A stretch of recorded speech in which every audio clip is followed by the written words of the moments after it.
Goeiemôre almal, wees gegroet in die wonderlike naam van Jesus op hierdie geseënde Dinsdagoggend en baie dankie vir die voorreg wat ek het om met julle 'n woord te kan deel vandag. Nou gister het ek vir julle gesê dat daar is 3 goedjies wat ons baie keer onderskat wanneer dit by God kom. En gister toe praat ons oor God se genade. Nou vandag wil ek met julle praat oor God se liefde. My broer en suster, ek dink nie ons sal ooit besef hoe groot God se liefde is nie. Ons sal nooit kan verstaan die liefde wat God in ons het nie. Ons dink miskien dat ons weet wat is groot liefde. Maar kom ek vat gou 'n voorbeeld. Sou jy dat jou seun aan 'n kruis sterf vir mense met wie hy nie 'n verhouding het nie, vir hulle sondes? Nee, jy sou nie. Nou kyk net hoe groot is God se liefde vir ons. Ek meen, hoeveel sonde het Dawid nie gedoen nie? Hoeveel verkeerde dinge het Moses nie gedoen nie, en besluite wat gemaak is.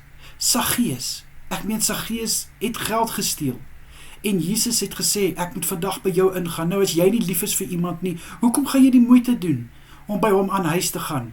My broer en suster, dit wys net vir ons, God se liefde is so groot, jy kan dit nie beskryf nie.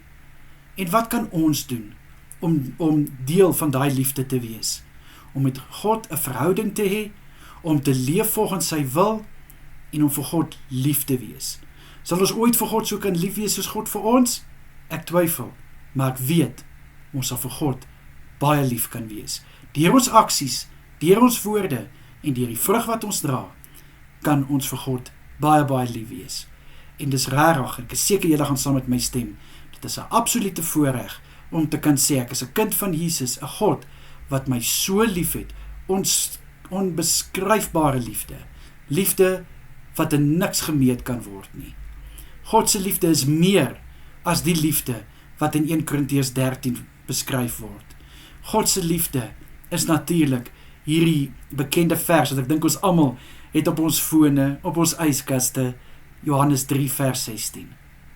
My broer en suster, ek wil vir jou bid, dat jy hierdie liefde van God sal ervaar.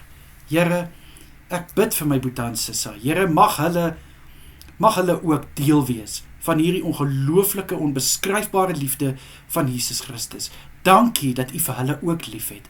Vader, ten spyte van ons tekortkominge, ten spyte van die foute wat ons het U ons so lief, Vader, dat U Vader vir ons, dat U seun vir ons gesterf het aan 'n kruis.